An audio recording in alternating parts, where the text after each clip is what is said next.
other legislative issues na we told them na we can assist, we can even help train their people.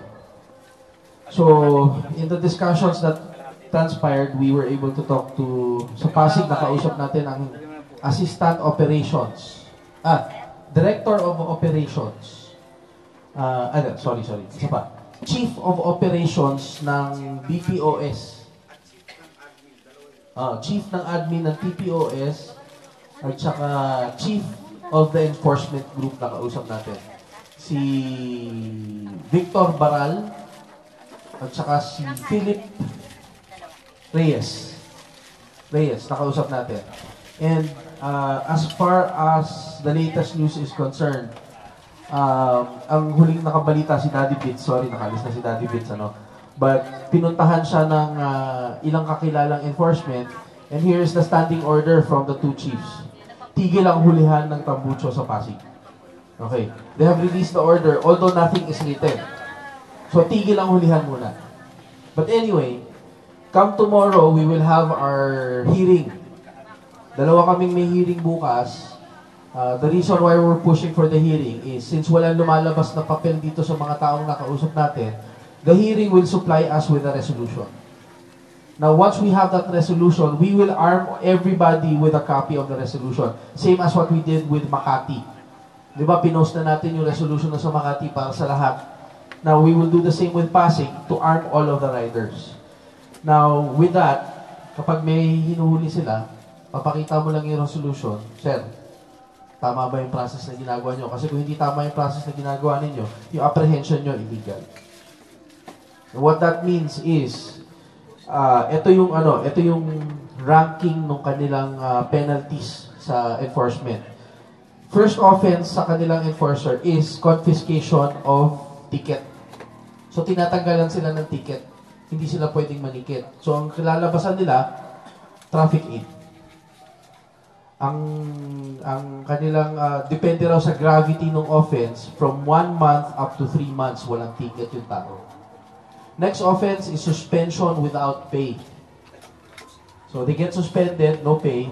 And then third offense, na-adjudicate ulit sila, termination of duty. Removal of deputization. Tatagalin na sila ng papel. Now, there is also an instance na doon pa lang sa unang nilang adjudication, pwede na agad mag-jump doon sa number 3. Depende nga daw sa gravity.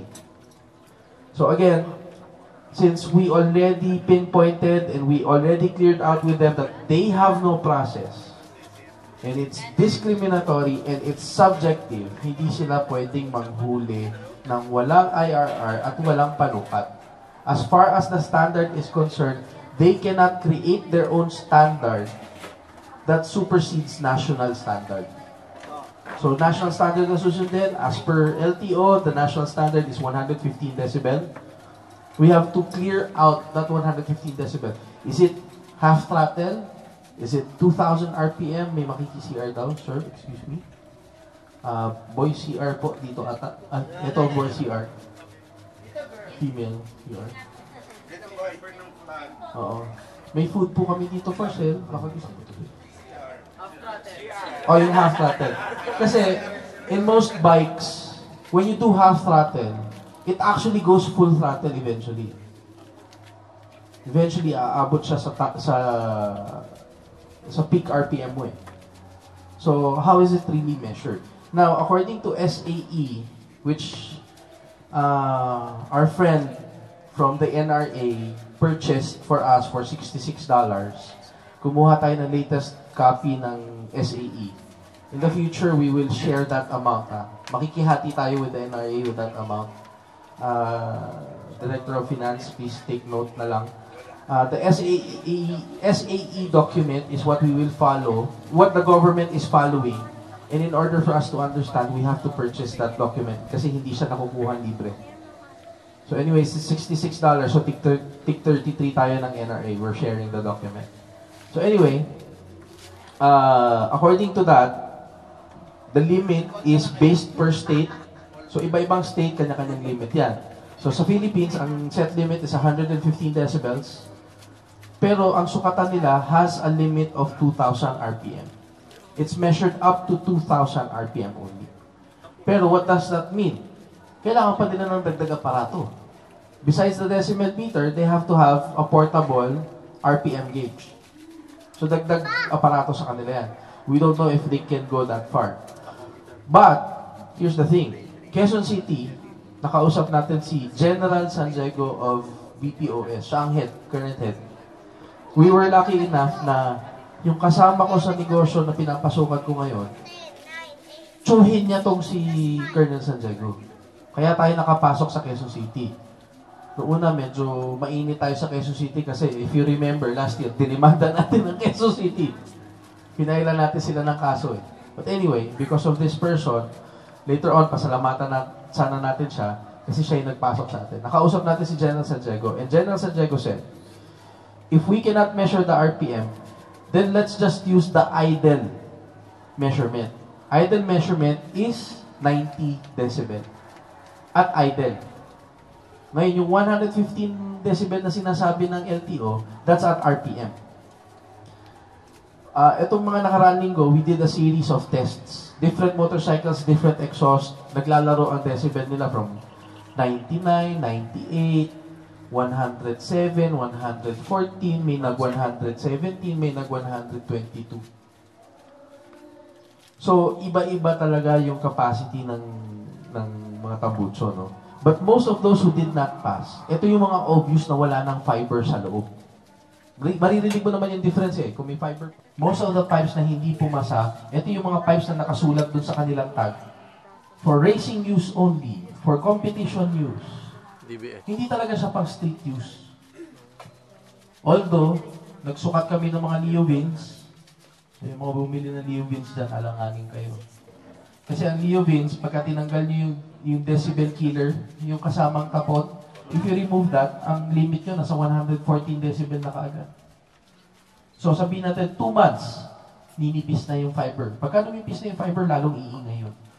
Mag-fail na kaagad yung Leo Vins. So kahit na international yan, mahirap. Lalo na pagka may bit-bit na silang aparato. So anyway, Pasig now is trying to procure 10 units of decibel meters. And then after they procure the 10 decibel meters, MRO MAP will come in as a resource and we will be the ones to train the enforcers how to use the decibel meters. That's our first step into Pasig City. Okay.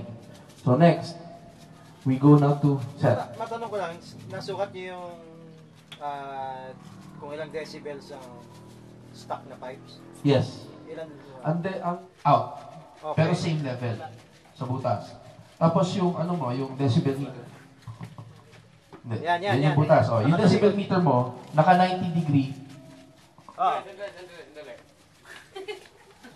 10 units and they will purchase through MRO. So tayo ang magiging supplier nila. Pero ang gagawin natin ganito, hindi. Hindi tayo ang magre-resibo ng unit. We will just act as a middle person. Mangungumisyon na lang tayo doon sa pagbibilang nila. Para wala nang resibo.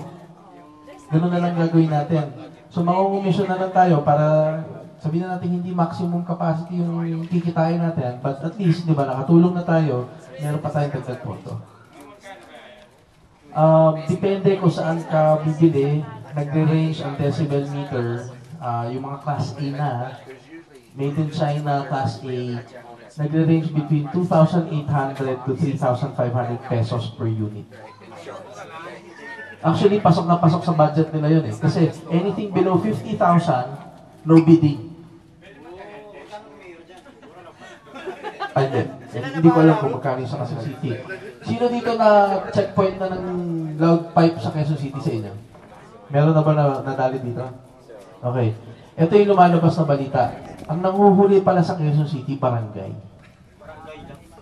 Hindi pala Green Boys yung nanguhuli. Barangay yung nanguhuli. Okay. Ito ang sabi ni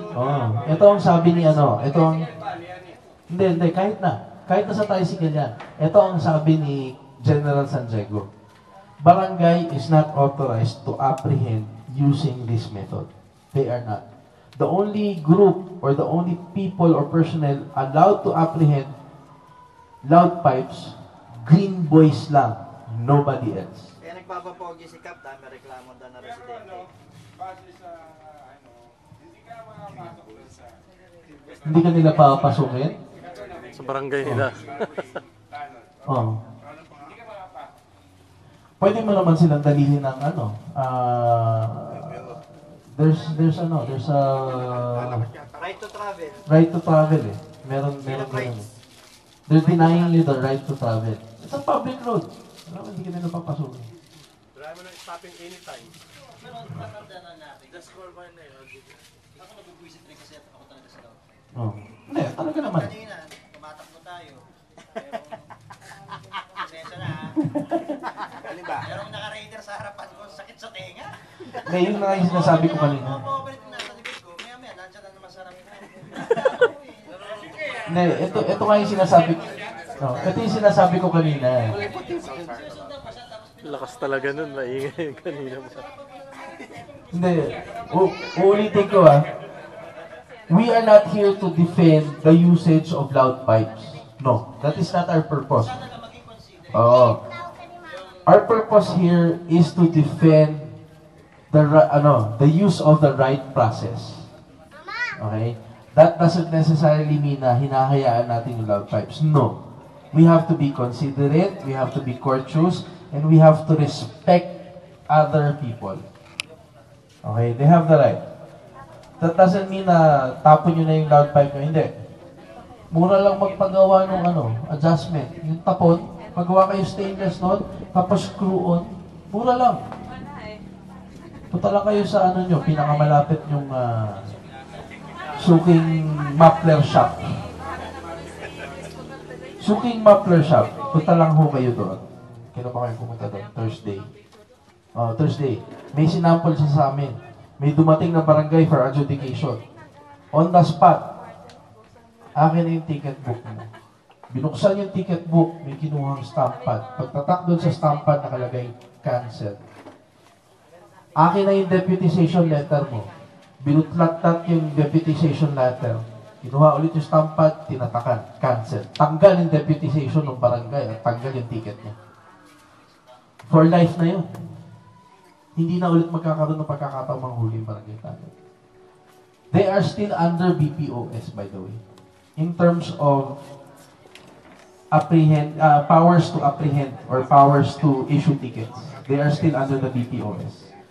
Dumadaan sa kanila yung deputization. So anybody here na mabibiktima sa Quezon City, diretso lang kayo ng BPOS, you file the complaint there, sila na bahala, babalik sa inyo yung lisensya niya. Wala nang hearing-hearing yun. Yun eh, kung live type lang. Oo. Hindi yung mga kung ano. Yung iba, basta't valid yung basta't valid yung apprehension. Kasalanan niyo na yun. Ako na mismo magmumura sa inyo. Ba't nyo ina-acceptan na ho? Hindi ka pwede magmura, Paps. Self-speed